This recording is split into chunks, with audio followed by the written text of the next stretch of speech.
The Gospels of Matthew, Mark, and Luke tell us about a time that Jesus and his disciples were traveling from one side of the Sea of Galilee to the other.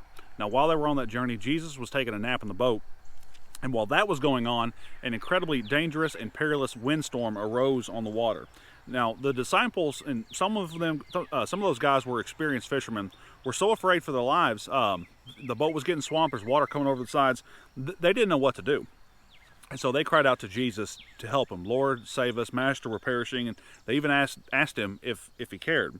So what Jesus did when he woke up is he rebuked the storm. He told the weather to quit, and it quit. And this is what Luke chapter 8, verse 25 says happened next. But he said to them, "Where is your faith?" And they were afraid and marveled, saying to one another, "Who can this be? For he commands even the winds and water, and they obey him." The question of who can this be, by my count, comes up in the Gospel of Luke at least 6 times.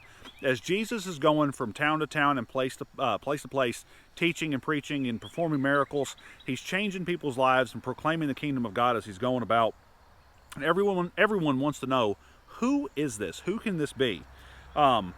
Jesus wants us to know that he is the Son of God.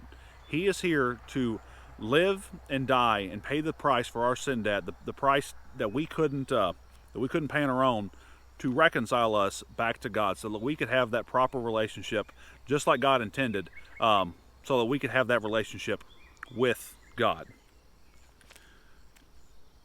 That question is important today. And here's another one that's important. This is Matthew chapter 7, verse 22. Jesus is standing before Pontius Pilate. In verse 22, Pilate said to them, "What then shall I do with Jesus who is called Christ?" And they all said to him, "Let him be crucified." That question of what then shall I do with Jesus who is called Christ is the most important question that you'll ever answer in your life.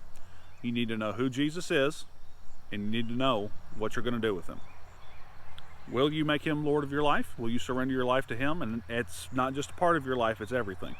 Surrender your whole life, turn it over to God, and do it that way, or will you try to do it yourself? My name's Reagan. Thank you so much for being a part of what we do here in the Homestead. See y'all soon.